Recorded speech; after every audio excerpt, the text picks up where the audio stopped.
All right, we are live. I can see a few people starting to join the room as we speak. What we'll do, welcome everyone who's dialed in already. I can see some familiar names there, so it's awesome to see you all jumping on board. Thanks so much for making the time. What I'll do is just give it maybe 2 or 3 minutes and allow those who are able to attend some time to jump on, and then we will get cracking with our COR webinar, Walking the Talk.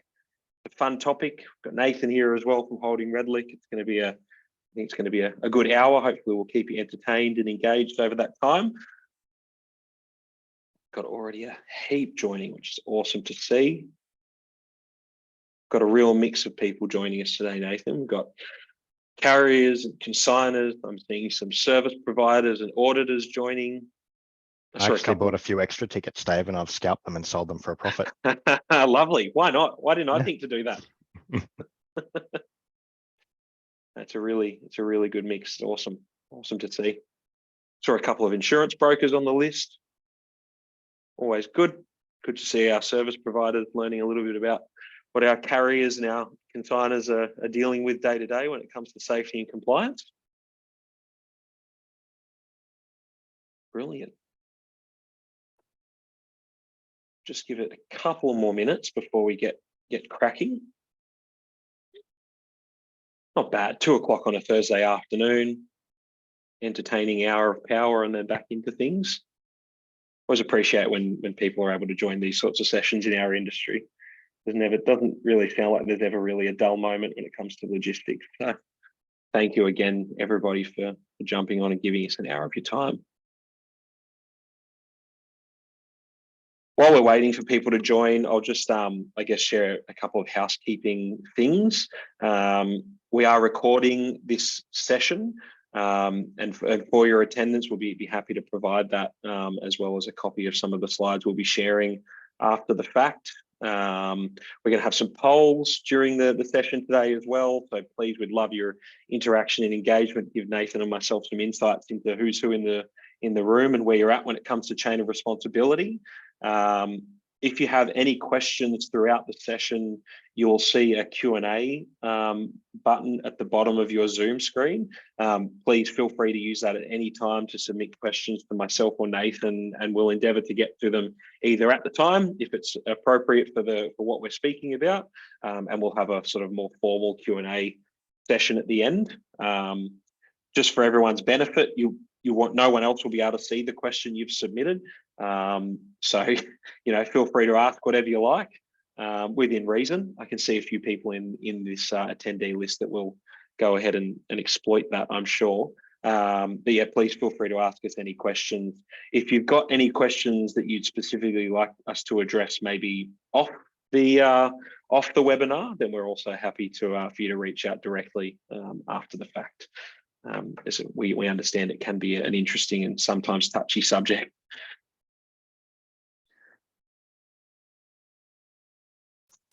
We'll just give it 1 more minute and we'll get underway. We've got a really great list of people dialed in, which is amazing.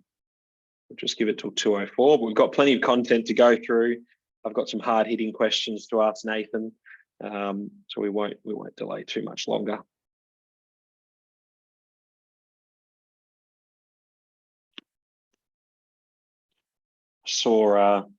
Can see you there, Brenda. I know you've got a question ready to go.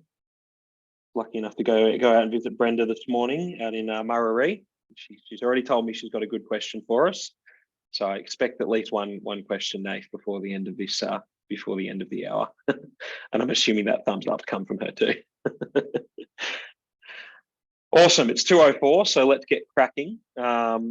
I'll say once again, thank you all for taking the time out of your busy days to come and listen into this 1 hour session on chain of responsibility. We've intentionally named this session Walking the Talk in 2023. For those who don't know me, my name is David Jackson. I'm the National Development Manager for Supply Chain at CoRsafe and NTI, National Transport Insurance. And it's a real pleasure to join you all and have you all along to this session. Before we get into things and introduce speakers and things like that, I guess I thought I'd just share some thoughts on why we've chosen Walking the Talk as our theme. For those who don't know, we run COR workshops face-to-face around about 2 to 3 times a year. And we ran one in June this year. And it really was a similar theme around demonstration of compliance and what that actually means. We hear from the regulator and decision makers in the industry on an almost day-to-day basis around what's expected of supply chain parties within logistics in Australia and New Zealand. And more often than not, you will see a theme of taking it off the paper and putting it into practice, into action at your DCs, at your depots, your warehouses, and of course, out on the road. So we thought we'd take the opportunity today to ask I would take the opportunity to ask some questions of one of our experts here in the room, Nathan, and hopefully if success from today is one thing, I think it's giving you all our attendees the opportunity to take something practical back to your business, back to your leaders, back to the people on your sites that might help them engage more practically with chain of responsibility. So let's get underway. I'm going to start off by sharing a screen. So hopefully you can all see that. Nathan, can you give me a thumbs up? Yeah, legend. Thank you. So that's the title for today. I'm just going to get cracking. So why Walking the Talk? A couple of key points to start us off. I think we all know by now that change is coming, whether that's a review of the Australian Master Code, the COR Master Code of Practice, which is likely to get underway later on this year. We know that there's basically a constant state of change when it comes to regulatory reforms and expectations of safety when it comes to transport and logistics. So we want to get ahead of the game and make sure that we are, in fact, walking the talk when it comes to chain of responsibility. Number 2, your people are your greatest asset. So we know that, and have been hearing for many, many years, that retention and attracting the great talent within our industry is a real challenge. So you want to make sure that from a systems and processes perspective, you're keeping your people safe. And we do know that there is a connection between safety and retention. Number 3, we here at CoRsafe and NTI would argue that compliant doesn't necessarily equal safe or in fact best practice. I think we can hopefully all agree in this room, this virtual room, that compliance is really just a ticket to the game. If you don't have your policies, your procedures, that base level foundational approach to chain of responsibility and safety within your business, and you really shouldn't be operating in the transport logistics industry. Operating a heavy vehicle is one of the most dangerous industries within Australia, so we do take it seriously, and we all are committed to achieving best practice and not just ticking a box. And finally, I think we can all agree that we all have a role to play. We know that things can go wrong. We know from the National Truck Accident Research Centre that when things go wrong in trucks, it can be severe. And we all agree that no life lost is acceptable. So we all have a role to play to take a leadership position, and it's certainly not just on paper. So as I say, we hope you're walking away with practical learnings and insights from today's session. And without further ado, let's get underway. So a quick call out to us, CoRsafe. We run a platform that works with both consignors and carriers across the industry in ensuring 2 things: that they understand their COR management duties, and secondly, that they're undergoing regular checks to ensure compliance with those duties. We've been doing it for around about 12 years now, and CoRsafe now forms a part of NTI, or National Transport Insurance. We love this platform. We love what it does. It's continuously evolving to ensure that that we do have safe and genuine, I guess, a genuine approach to COR risk management in 2023. What does the safety management system look like? Just getting some of the basics out of the way early. For us here at CoRsafe, this is how we see it. We want to ensure that you understand whether you're a carrier or a supplier, you're an importer, whatever you might be doing when it comes to transport logistics, you understand your duties based on your role within the chain.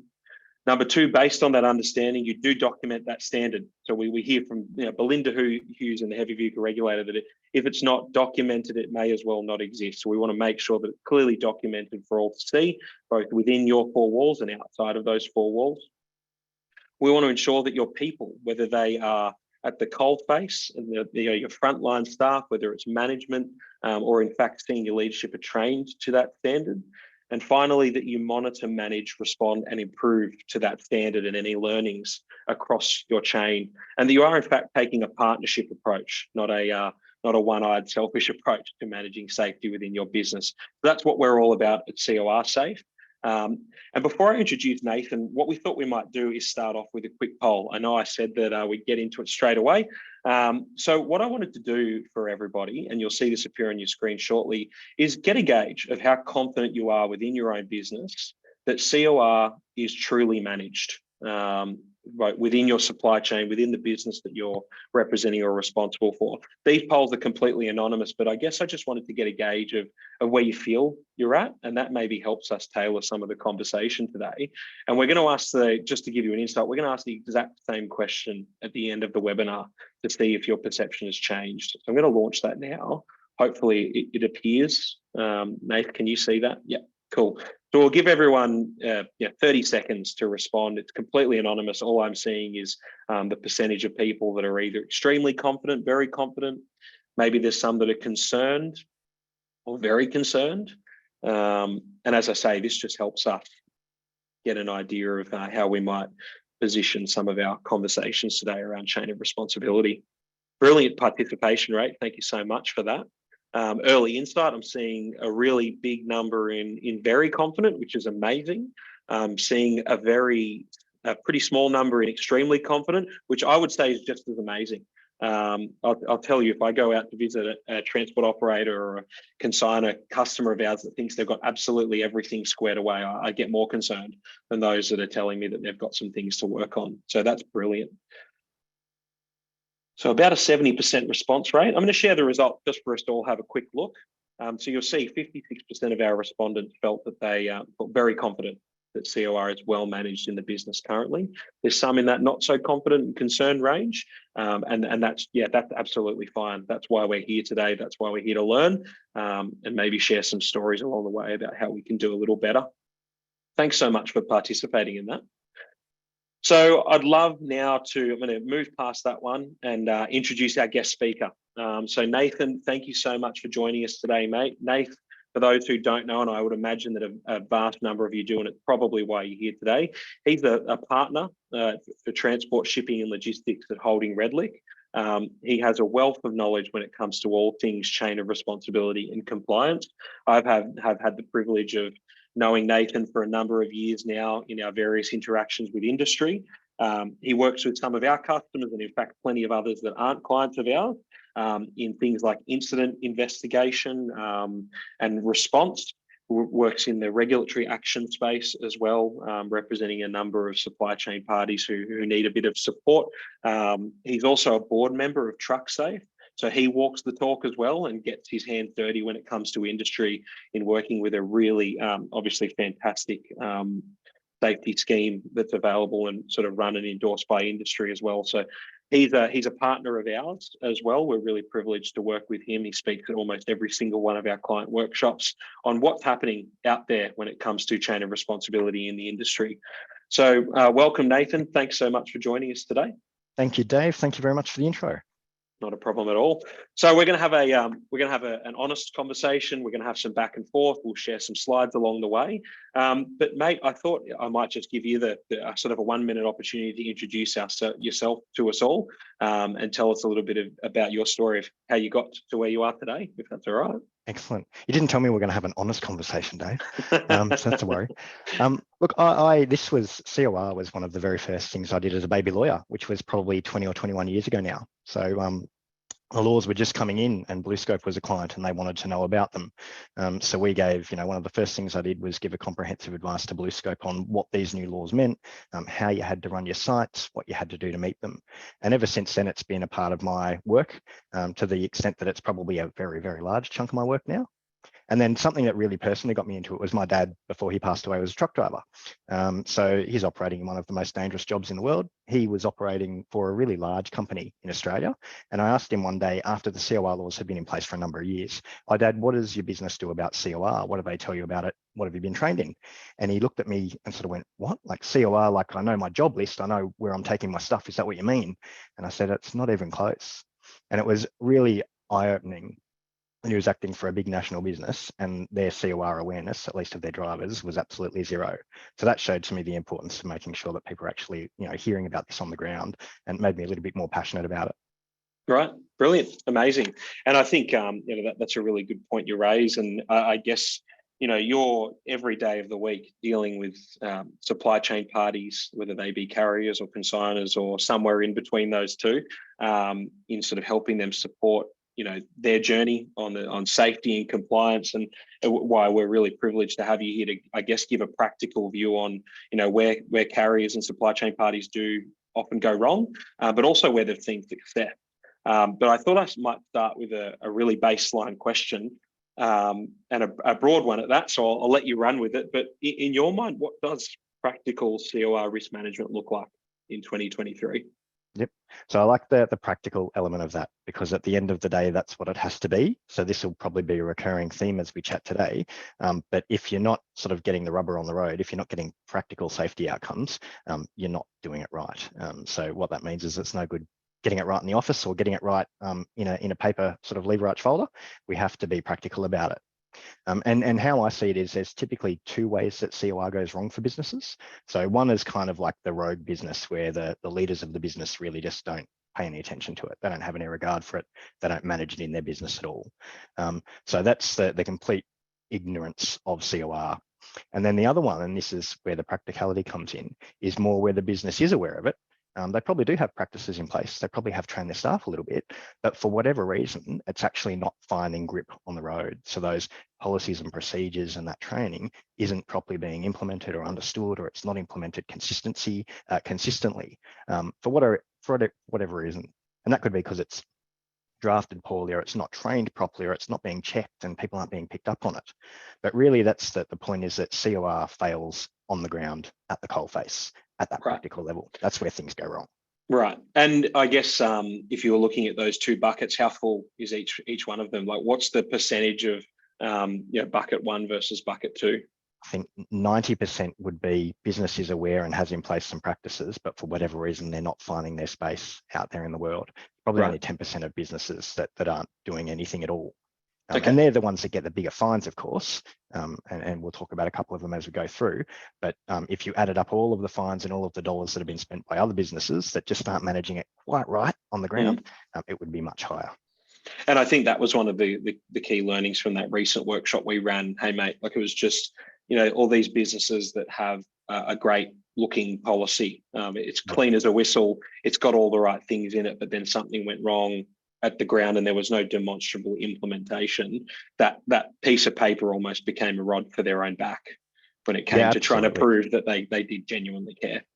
Yeah, and it's almost like you don't want to say this, but it's almost worse for them that they had that on paper and they did have a policy, but it wasn't being implemented properly, because it's an own goal, basically. So if they didn't have that, it wouldn't be so blatantly obvious that they were doing the wrong thing, or at least failing to follow their own practices. Right. Gotcha. But that's ultimately what we're getting at. To be practical about COR management, we want really practical tools or practical guidance given to people, and that's usually in the form of our working procedures. So we might have an overarching policy that tells people that we're committed to it and very broadly how we're going to manage COR. But at the end of the day, what your workers need to know is how to do their job safely and in accordance with COR laws each day of the week. Whenever they load a truck, schedule a truck, plan a load, unload, whatever they're doing. So the best form of that would be, a very simple working procedure for each of those transport activities, almost like a really simple process flow diagram. When you're scheduling a driver, you check these things. This is how you work out whether they can be scheduled or not. This is how you check that they've done the right job. The same with loading, unloading, and all of that. And the focus is making sure that what's being done on the ground is being done right. Right. Got you. Makes complete sense. Now, I don't want to go on any further without assuming, it's a dangerous assumption that everyone on this call knows genuinely what chain of responsibility is.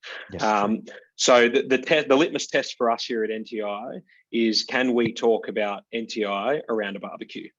I'm going to give you the challenge right now, and maybe your COR framework, the big five that you often talk about, is a good lead into that. But if a friend of yours came up to you at a barbecue on Saturday, and for some unknown reason wanted to talk about compliance and chain of responsibility, what is it that you would tell them?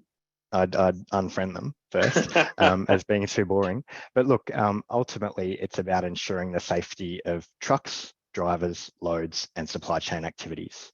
And the underlying rule or the principle of it is that it's not just a truck driver issue or a transport operator issue.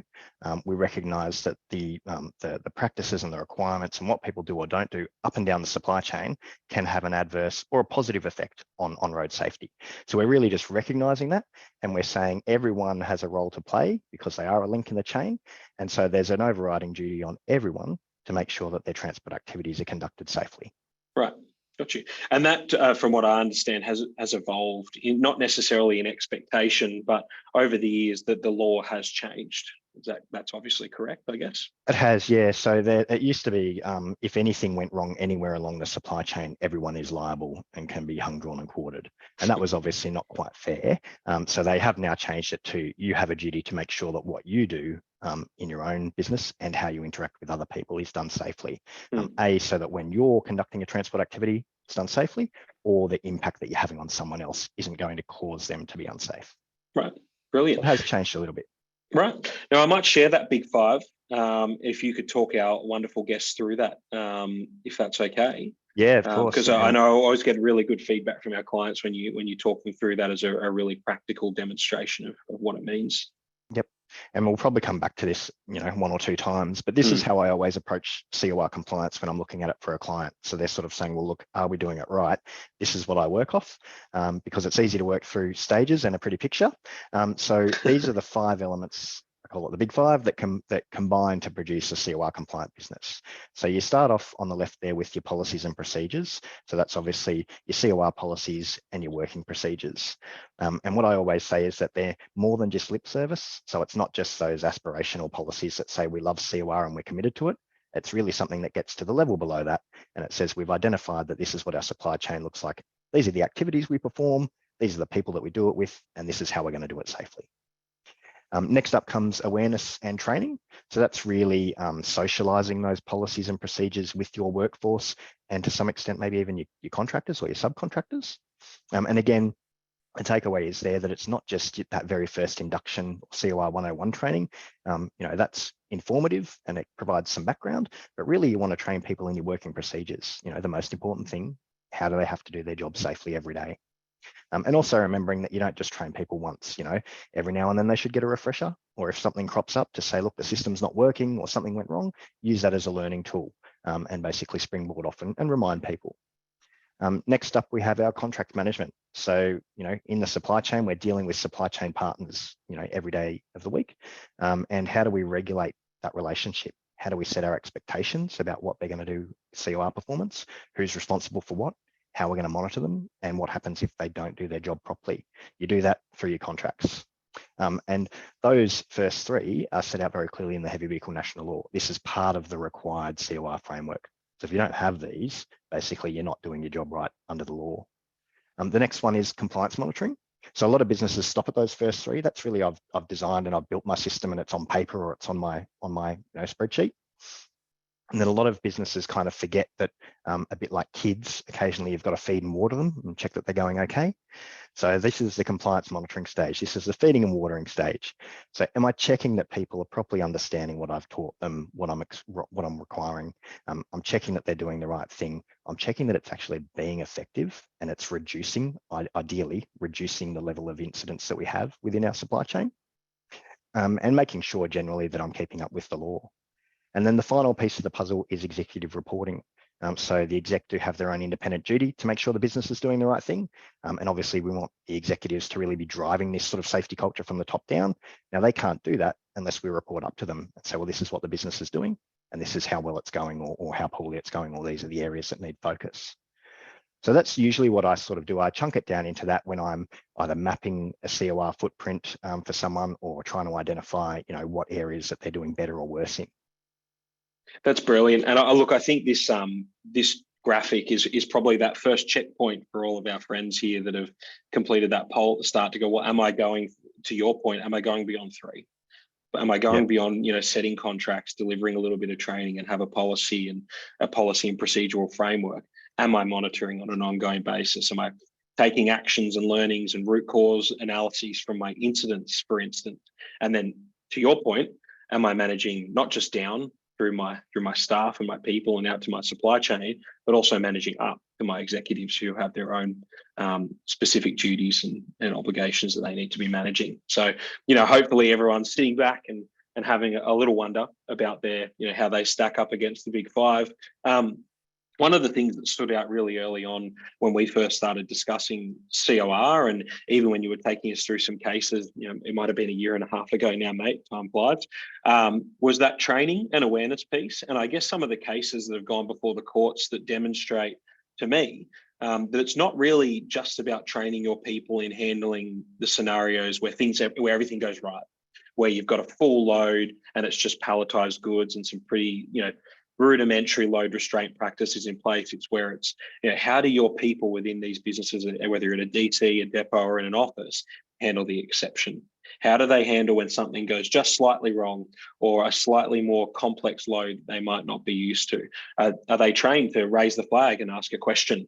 And that seems to be where some supply chain parties have come unstuck over recent years. Would that be a fair assumption? Absolutely. Most policies and working procedures and training programs really focus on, the ideal scenario, don't they? If everything goes smoothly, you tick this, you check that, this will mean this, off you go. And a lot of the times you forget to tell people what to look out for. These are the problems, these are the gray areas, this is the red flashing light that you should be going, actually, we're not in the ideal scenario anymore. So I have a client that has had a number of these. They work in the construction sector. So they are a transport operator, but they're also a consigner and they also operate premises.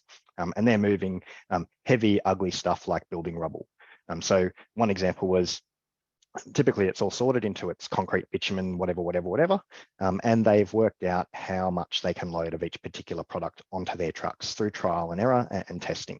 So they know that they can put about this much concrete on, about that much bitumen, and it will be within mass limits. There was one incident though, where one of the piles was contaminated with a heavier product and the driver didn't detect that. And they didn't really know that they should be looking for that. So they just said, look, I'm picking it up from the concrete pile. I know I can put on that much. And of course, they were well overmatched because this product that had contaminated it was a lot heavier.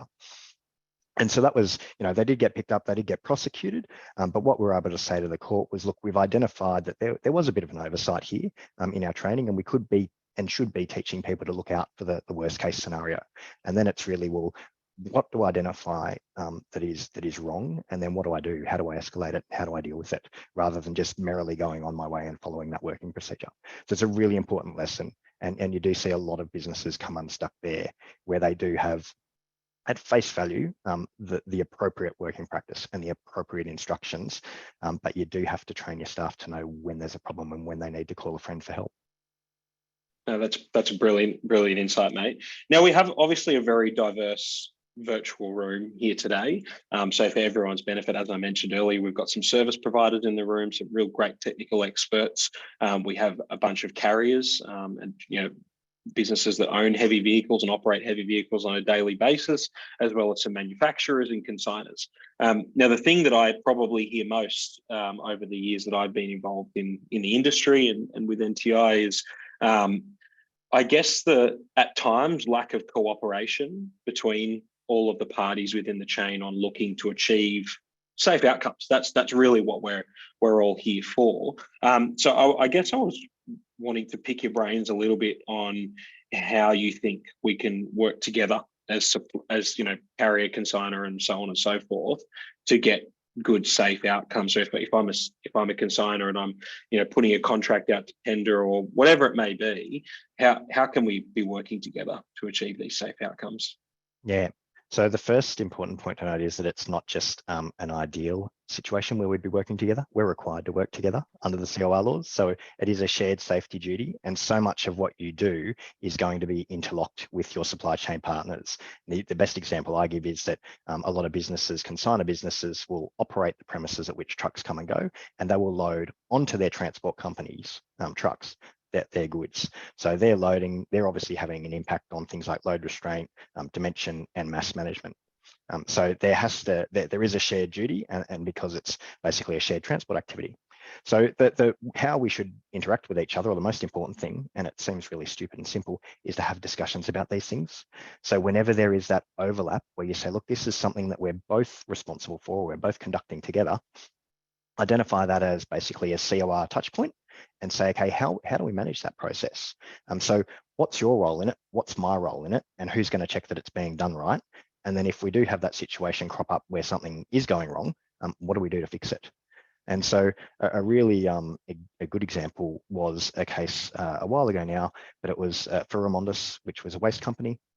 And at their premises, they were loading, I think it was processed green waste onto the back of a truck. They'd worked out what the truck limits were because they had a conversation about it. They said, what are your limits? They'd worked out roughly how many grabs of product they could put on the back of each of those trucks. And they did have a working procedure that said, before you leave the site, you'll weigh your truck. So that was the extent of their discussions. They then assumed that the truck driver would, if they had an overmass truck, do something about it. So come back and tip it or let them know or whatever. And the trucks went up the road and they reported how much they'd carried and they got paid by mass. Unfortunately, one of their contractors, and it was only one of very many, was consistently overloading. So they were going to the weighbridge, they were getting the ticket, and they weren't saying, oh no, I'm overloaded, and doing something about it. So Remondis was prosecuted as the consigner. So they were the one putting the load on the back of the truck. They had a responsibility to make sure it was within its mass. And what the court said was, look, you've identified the risk, you've had half of a discussion and you've identified a control, go and weigh it, but you haven't finished that discussion. You know, what happens then? And all they had to say was basically, if you're overloaded, the procedure is that you will come back to us, you'll tip off, you'll reweigh, and you'll make sure that you're within limits.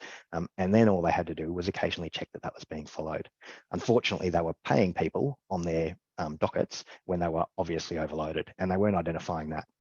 So that's how simple a conversation, how simple a working procedure they would have needed to avoid that. And the ultimate fines and costs were $987,000 in that case. So for an hour's discussion and knocking up a working procedure, and it's easy to say that in hindsight, but probably an hour's work, they could have avoided $987,000 of fines. And so, you know, the courts also, it's quite important to note that the court said, I acknowledge that you've dealt with it somewhat, but I'm not going to let you off for that. You know, you didn't drive it home, you didn't take it all the way. So that's all we've got to do. And I know that it's easy to say here and it's not so simple in practice, but it really is at the end of the day about having some really simple discussions. And the people in this room, I'm sure, can identify those instances where they have those COR touch points with their supply chain partners. Right. And I suppose just listening to you there, what I'm hearing is that you kind of, to an extent, need three elements. And contract to me sort of feels like the last resort, relying on your contractual terms and obligations to require a carrier to do something or a supplier to do something. But really, you need time to look at your chain and the movement of your goods or someone else's goods. You need the knowledge to identify the friction points and the overlap where there might be a shared obligation or a duty. And then you really rely on relationship to engage with that other party or other parties in the chain to try and figure out a solution to do this well and safely. With efficiency and productivity in mind and all those great things that our industry has gotten really good at doing, but we can't forget the relationship in all of this. Contract as a last resort, right? Yeah, they are. They're great for setting the ground rules, but you don't want to be waiving your contract in your supply chain partner's face. Ideally, you want the relationship to be resolved at a much lower level. Yes. And so if you go back to the big five, you know, I sort of look at that through this lens. Where do you set out your expectations? You set that out in your policies and your working procedures and the training or the information that you share with your contractors. What gives you the power to enforce them? Yeah, your contract ultimately should have some KPIs and performance requirements. Hopefully you don't have to be, you know, waving that about in people's faces. And then how do you know things are going wrong? It's that compliance monitoring piece. So occasionally you should be checking things and you identify that it's going wrong. You have hopefully that low level discussion with someone and you both fix it and no one needs to go getting lawyers. If they can avoid it, right? If they can avoid it, yeah. No, that's brilliant. And you've got a slide there too that might make a good case study, the how to manage contractor performance one. Yes, let me find that while I keep filling the space, the silent. Yeah, this was a case with a local council and their contractor was the waste services provider that picked up that residential waste and took it to the tip.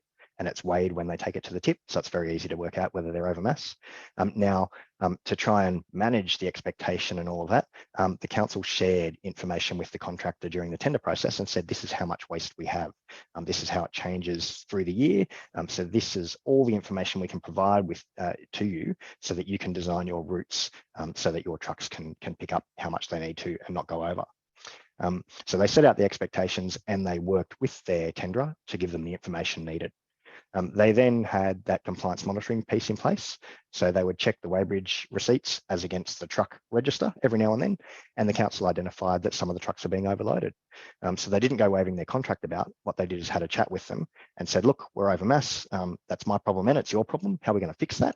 They implemented a fix and it worked for a period of time, and then it started to creep up again, and that's when the regulators got their teeth into the matter. And the court actually said, obviously the regulators said, you're not doing the right thing. You're not managing these contractor performers because you've had the same problem now arise 2 times. And what the court actually said was, this is basically textbook COR management and contractor engagement. You've set out your expectations, you've shared all of the necessary information, you've worked together to determine, how things are going to be handled. You then have proactively monitored it, and then you've sat down and you've worked jointly to come up with a solution. And just because the problem arose again doesn't mean that your system's not working. It just means that sometimes things do go wrong. So that was a great example of how to work with third parties in the supply chain. Obviously, for everyone's benefit, it wasn't the council really like ramming it down the transport operators' throats. They were saying, how can we do this better so there's no delays, so everyone makes the right money, so everything gets done in the right time. So it's not, it was a win-win, I guess, is the way that they approached it. And they won in court, so win-win-win. It's always good. It is. Now, the thing I'm acutely aware of is that we are talking about all of the different parties within the chain right now. But I guess you look at then the stakeholders, or the interested parties in how well this is done.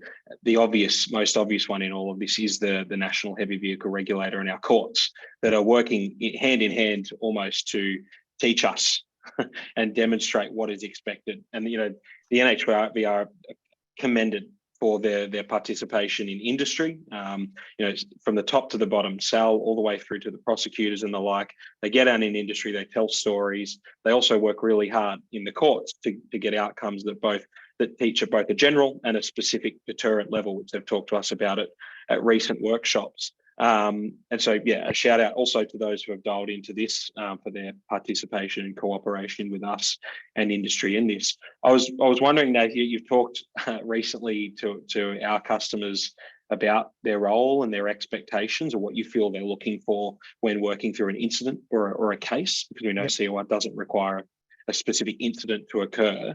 I might chuck up an investigator slide, and maybe you can talk us through the next 2 of those, because it's not a bad laugh either. So just to have a chat to the crew about what role they play, and I guess how they can work to get a good outcome or a positive outcome. So look, I always say you've got to think about your audience, don't you? So whenever you're presenting, whenever you're sort of doing anything, you've got to think about, how does this play out with the people who are looking over my shoulder? And in this case, you've got investigators, prosecutors, and judges. So it's really important to focus on, them and what they want, because ultimately they're going to be the ones who are judging you. So you really have to get into their mindset. And when you think about what they want, and I've talked to them enough and I've acted on the other side of them and alongside them, so I do understand, but you've got to get into their mindset, work out what they want, and then importantly, how they want it. Now, when you think about their mindset, what have they all got in common? They all think that you've done something wrong. So they wouldn't be talking to you if they thought you were doing a great job. They're talking to you because they think that there's some failure in your system. So they're going to be a bit judgy and a bit skeptical, and they're probably not going to believe everything that you say just at face value. So you can tell them what you've done and how fantastic it is till the cows come home, but they're probably going to take that with a bit of a grain of salt. So really what they want is proof that you haven't done anything wrong. So they think you've done something wrong. They don't want to listen to you blab onto them. They want you to prove that you've done the right thing. And how do they want that? They want it with, solid gold, hard proof. So they don't want you to tell them what it is. They want you to show it to them. So you really do need to be able to demonstrate it to them. And you can only do that if you've got some form of hard evidence, can't you? So, you can get your drivers and your workers to talk to the regulator or to talk to the court and be cross-examined. But sometimes you run into a few problems with that. So number one, your workers, your key workers that were involved might not be with you anymore. And the other one is that they might not be the best mouthpiece or spokesperson for your business for any number of reasons. They could hate being in court, being quizzed by investigators and judges, or it could just be that they're not as familiar with things as you'd like them to be. So really we want some objective documents to speak for us and objective evidence. And so that usually takes the form of obviously our policies and procedures as a start, but then those working documents, so those documents that we do produce day in and day out, that are things like the pre-trip inspections, the load planning, the load checks before things go out, drivers' work diaries. So they're those records where we're actually checking that something's being done right and we're recording it or cross-checking it or ticking it off as we go. So that's the kind of evidence we want. It's good because that kind of evidence is in black and white. So there's no issue about whether that evidence is telling the truth, whether it's got ulterior motives, whether it actually knows what it's talking about. It just says exactly what it says, and no one can really argue with it if it's been done properly. So that's ultimately what we're on about. And we see that more with, I guess, the focus of the courts and the regulators now. So in the olden days, sort of when this was starting off, if you produced a policy and a procedure, you're probably on a pretty good wicket. You know, it showed that you'd started to do the right thing. Nowadays, they're really getting down into the weeds and they're saying, well, that's great that you've got some awareness in a system, but we want to see what you're doing in practice. So prove to me that you've got, prove to me what happened on Tuesday on that day and show me that you did everything right leading up to that. That's brilliant. Certainly an interesting one there. And a quick reminder that, it doesn't just, to Nathan's point, it doesn't just start with the evidence of the policy, but it's that practical demonstration and implementation. I've got our first question come through, so I'm going to jump on that because we love engagement. So the question being, interested in Nathan's view about parties' business practices that impact your business, such as sending poor pallets into your business that have load shifted day after day, onus being on receiving site to unload, but no way to force the fix. So what's the challenge there or the opportunity, I guess? What's your view on that? Yeah, so I always look at, is it my transport activity? So, is it my problem? And yes, if I'm receiving the goods, if I'm unloading them, I'm obviously there in the chain in relation to this particular load. So it is my problem and I've got to do something about it. It's caused by someone else, but if you ignored it every day, as this person says, and did nothing about it, you're really encouraging that, aren't you? You're permitting that problem to continue to occur, that safety risk to continue to occur blindly. And even though you didn't cause it, if you allow it to occur, you're really causing the continuation of that risk. So you've got to step in and do something about it. Ideally, it is that conversation that says, hi, you're sending loads to me that have shifted. That is a load restraint problem. It poses a risk to my people as well when they're unloading it, but it's also a problem on the road. This is what we expect from you. So, give them some guidance if they don't otherwise have it on how loads should be appropriately restrained. Refer them to the load restraint guide that the NTC publishes, and do you're sensitive in how you do it. You don't sort of jam this down their throat. You say, look, I want to help you because it impacts both of us. So let's work together to come up with a fix for it. Unfortunately, there is a time at which it gets into a bit of a hard discussion, so ideally your contract would then give you some rights to actually send this back as non-compliant cargo or to, penalize them in some way or say that you'll stop performing work for them. But if it doesn't, there comes a time, I think, where if it continues and it's not fixed, you do have to make a hard decision. And it might be that we actually can't deal with you anymore. Before you get to that point, there's another sneaky route that you can take. So the NHVR has got a confidential reporting hotline. So you could always report them confidentially and just say, look, I'd like you to go around to this business and have a chat to them because this is happening on a really frequent basis.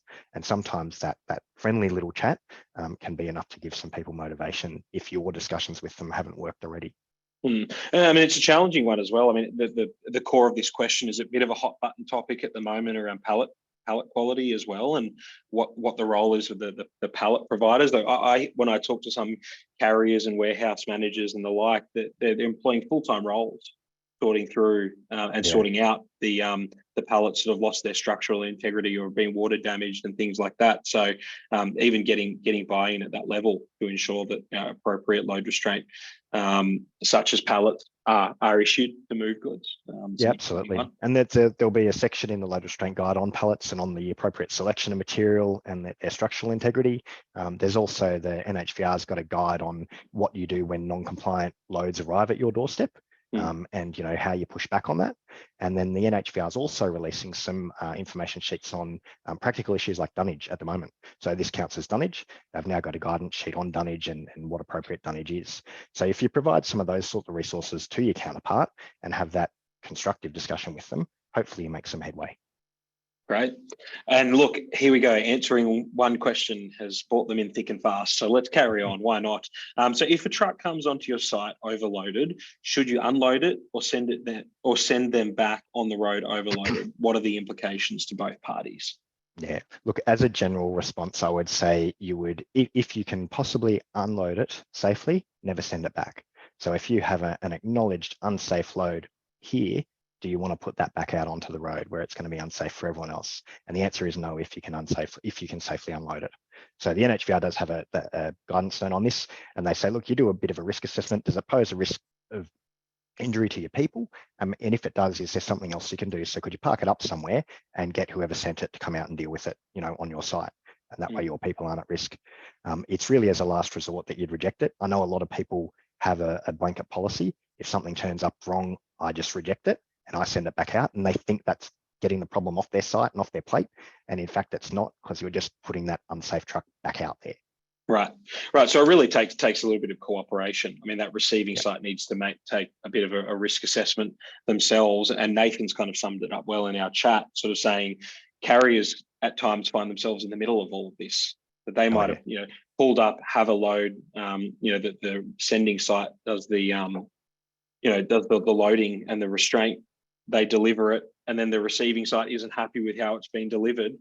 They themselves are caught in the middle of that. So certainly not an easy role to play, I guess. No. Another one before we continue on with a few more points, just noting this time it's flown.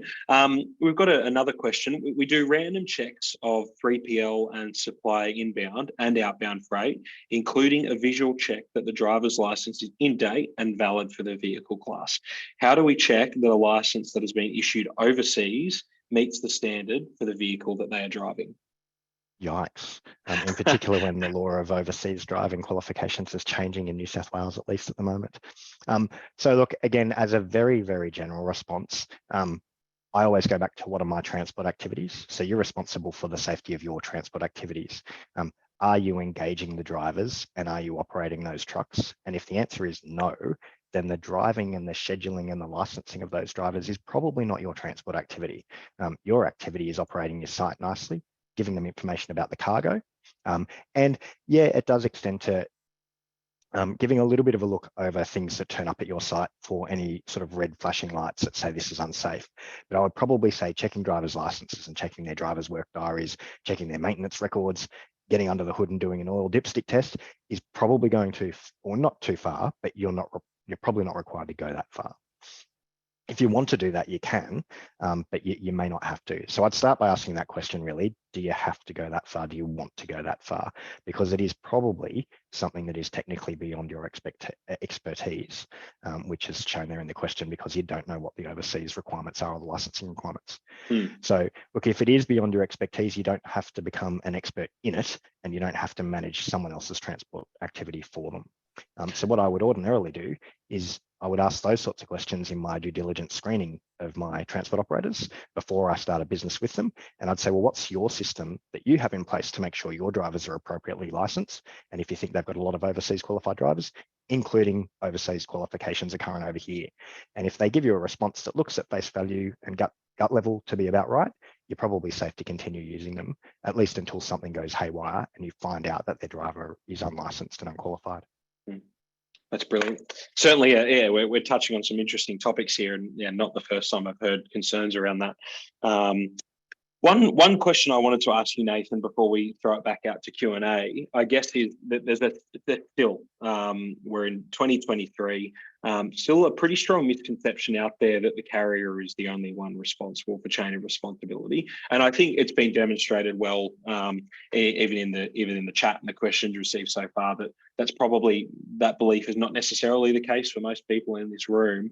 But we've obviously had a case that's gone before the courts that's been quite prominent, of our first consigner under the new law that was revised in 2018. I was hoping you might be able to step us through some of those, couple of key facts around that case from what we know, because obviously we don't know all of the detail, and then I guess some of the conclusions or findings that you've been able to extract.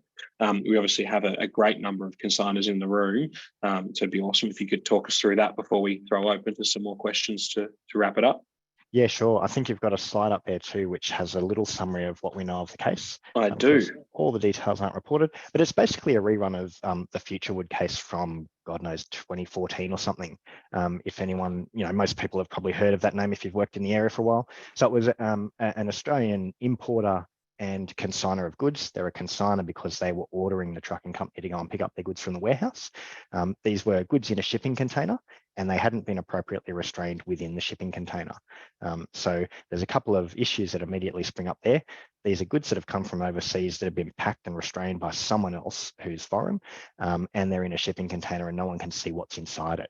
So you start to think, well, hold on, why is this Australian consigner responsible for it?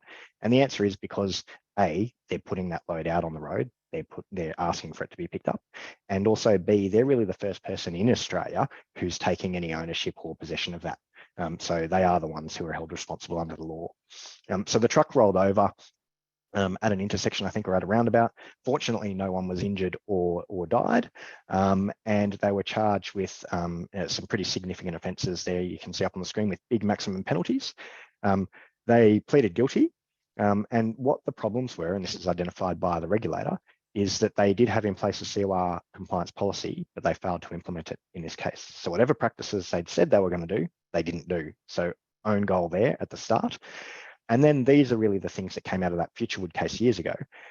What they didn't do was send over to their foreign suppliers, these are the load restraint requirements in Australia. So these are the performance standards from the load restraint guide. When you put the goods in the container, they have to meet these standards, immediately when they land on our road. So obviously before you ship them to us. So they hadn't clearly articulated that. And presumably they hadn't included it in a contract that made it a term of their relationship that those standards had to be met. A very practical measure that the court identified was that they could and should have taken or got a photo of the loaded container before it was shipped over, so that they could verify before it came over here that it was loaded in accordance with an agreed practice, agreed working procedure. So that would have been a really simple one. And then the final failure was that they didn't tell the driver anything about the load and how it was restrained or how its mass might have been distributed. So this was a problem in the Futurewood case as well, because it was a very dense cargo with a high center of gravity, which means that once it's on the back of the truck, it's going to affect the stability and control and handling of the vehicle more. So had they told the driver that, A, we're not aware how these goods are constrained, so drive carefully, or B, the center of gravity is really high, so you need to drive a bit more slowly, the driver could have adjusted their driving to suit the container and suit the conditions. So they were the things that where the company kind of had a shortfall. Relatively easy fixes. So send over the performance standards. You can screenshot that out of the load restraint guide. It's half a page, very simple. B, get some photographs of the loading so that you can see that it's being done right before they're sent over to you. And C, when you're handing your cargo to someone else, give them all the information that you know about it. So what's in it? How's it packed? Is there anything particularly unusual that they need to know? And that way they can make sure that they're equipped with all the knowledge that they have to have. So that's the case. They were fined 75 grand, which isn't a huge amount, but it's enough to be a pain, isn't it? And I believe we heard that they'd also had spent significant dollars already before the case was finalised in improving their own systems and procedures. So that's just the fine. It's not the amendments that needed to be made. No, not at all. And look, a couple of key takeaways from Ray Hassel, who's last time we had a workshop, he was the acting head of the NHVR. So he's said it's really important, particularly for consigners of imported goods, to realise that you're in the crosshairs. So you are the first person who's going to be responsible for imported cargo into Australia. That means that it is your job to make sure that when that cargo lands, that meets our performance standards. And then the other point was you can't delegate your responsibility to the transport operators. So, it's your container, it's your responsibility. Merely saying to the transport operator, I've told you what's in it, whatever happens is up to you, mate.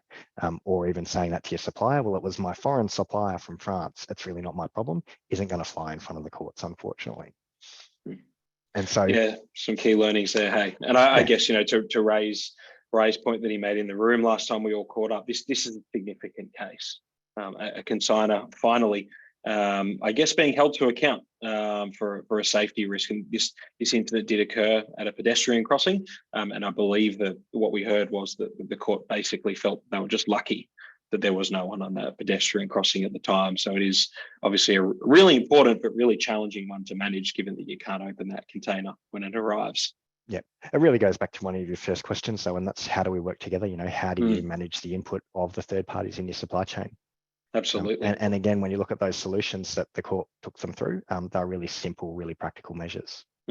Absolutely. And yeah, to a point that's been thrown into the comments, that believe that consigner had multiple incidents but had failed to act, it sounds like. So a really interesting case, and I thought just something really practical to share as we start to bring this to a close. What I thought I'd do now is chuck that poll up that I promised I would do, and then we'll just start to address some of those questions. So if everyone wants to have another crack at it, and I'd be really interested to, if again, we can't see who's changed their mind, but if anyone has a slightly different impression of their current level of management of COR within their business, if it's still the same, that's awesome. If you're feeling extremely confident, that's also brilliant, based on what you've heard today. I guess, Nathan, before we, as I say, go to some questions, if I'm an attendee at this webinar today and I'm sitting back in my chair listening, and I'm not sure, I'm answering these questions here, and CoRsafe should have given me an option that is just, I have no idea. I don't know if I'm good enough. I don't know if I'm bad. I don't know if I'm anywhere, like where in between or on the spectrum I am from a risk management, genuine buy-in to COR. What would be a practical next step, or a couple of practical next steps to actually measure whether or not they are doing what they need to be doing, and what a path forward might look like? Yeah, sure. I go back to the big five. I should trademark this, shouldn't I? I go back to the big five, and I think a great starting point is to map out your COR framework, the footprint of it. So in each of those 5 boxes, start to write down or print out and stack up what you've got. So, what documentary procedures, what working procedures, what checks and balances you have for each of those. And that way, at least you can see the size of your COR framework. And then really you say, well, I now know what it is. I know everything that I'm doing. Is it good enough? So there's 2 options there. For anyone that's on the CoRsafe platform, you've got your stage 3 self-audit that takes you through the CoRsafe standard and says, for every requirement in that standard, what have you got there in practice? Are you meeting this standard? If you're not a member, you can go to the NHVR's gap analysis. So they do have one that's on their SMS website, and it will take you through a series of questions about, do you have this? How are you managing that? Remember that you're marking your own work in that instance. So be critical. Don't sort of just tick it and go, yes, we're marvelous. And then once you get to that stage, it's a good indication of where you stand. It's not the answer because you are self-marking, but it's a great indication. If you want some more assurance, get a third-party audit done. And that can be on you entirely, on a site, on a particular transport activity, whatever you want that you're unsure about, but get that third-party audit done, because that is an expert coming along objectively and saying yes or no and giving you pointers in the right direction. So that's what I'd recommend to everyone. Brilliant. A couple of interesting questions to wrap it up. And thank you for the honesty. We're getting just some fantastic questions. So Nate, how should a compliance person within a business, presumably, manage continually reporting the same non-conformances to the business only to be ignored? Yeah, eek. So there was a recent case where the safety manager was prosecuted and accepted that they were an executive and could be prosecuted as such. So you do have to be careful. I think that was actually the wrong outcome, and they shouldn't have been considered to be an exec, but nevertheless they were. All you can do is, because you don't ultimately have the power to change the direction of the company and change their practices, I guess you've just got to make sure that you register your feelings and very clearly. So as long as you're reporting that up, ultimately the decisions are being made by someone else. That doesn't mean that it's a cop-out and once you've reported it once, you can sit back and ignore it. You should continue to feed it up. But ultimately, if you have a non-responsive executive, there's not a great deal else that you can do. You can't sort of stage a protest, really. That's not going to change things. Maybe consider calling that NHVR confidential reporting line without sort of, breaching your employer's confidences, but just identifying the problem broadly, and the NHVR can come out and have a chat with them if they think that it's serious enough. The other thing you can do is that it might be that your exec or whoever you're reporting to doesn't get the significance of the problem. So you can find some information online that CoRsafe or we or the regulator have published, and maybe try and educate or raise their awareness, because they might not appreciate, what their duty is and why this is a big deal. And then the final thing that we've seen, Dave, that's worked quite well is bring someone in to talk to the business. So get an external party to come along and say, look, it's not just Joe who's moaning about this every month. Here I am an expert, and I'm talking to you now and telling you that this is a big deal, and that this is how you need to manage it. Absolutely. Sometimes that can really just break that impasse, really. Yeah, that's brilliant. I mean, not an easy situation to be in, obviously, but I suppose even just that person having awareness is a really good first step, and trying to raise that education up the chain to senior leaders who can make a decision. We're getting a lot of questions, so I'll flag now that we're not going to be able to get to all of them because I want to respect people's time, but I do have them all on record, so I will make sure I come back to you all with, and myself and Nathan will come back to you with questions and answers. I might end with one here. Who is responsible for how a truck is loaded safely? If loaders load the way the driver wants and there is nothing obviously wrong, have they done enough? In a general sense, probably. So if they've asked for instruction, and I'd probably say this, so if this is a loader that doesn't actually own and operate trucks and doesn't have the technical knowledge about loading and load management, if they're really reliant on the expertise of their transport operator, but they have got a working procedure that says you will tell me how to load it, and they do so, and they have some form of check and balance. So every now and then I would be saying to the transport company, you've told me how to load it, but show me that it was actually compliant, just so that I know that we're doing the right thing. So I'd want that assurance every now and then. But largely, if you were given the wrong instruction and it wasn't obviously a problem, and you were checking every now and then, and it appeared to be going smoothly, then if something did crop up and the driver gave you the wrong instruction, I would think that you've probably done what you should have done. So if you got investigated, I think you could have a really productive discussion with the regulator and take them through that and say, look, is there a point in prosecuting me?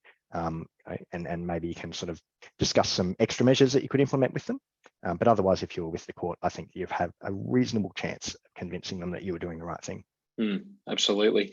Now, I am conscious of time. It is 3:01. So I think we might hit pause there.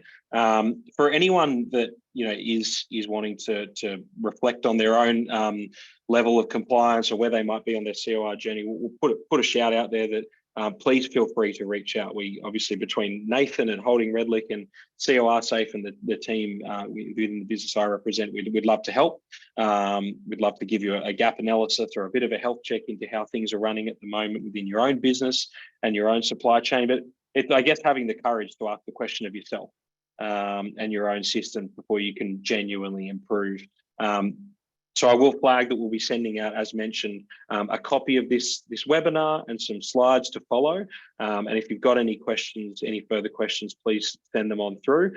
When we shut the webinar, there'll be a little brief survey. We'd really appreciate your feedback, whether you'd like us to do this again on a slightly different topic. A big shout out to Nathan for making himself available in what I imagine is a really busy time, returning from a little bit of leave.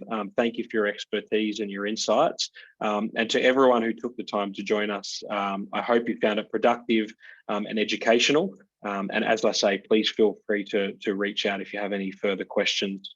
Thanks again for your time and hope you all have a great afternoon. Great. Thanks, Dave. Thanks, everyone. See you, Nate. Thanks for coming.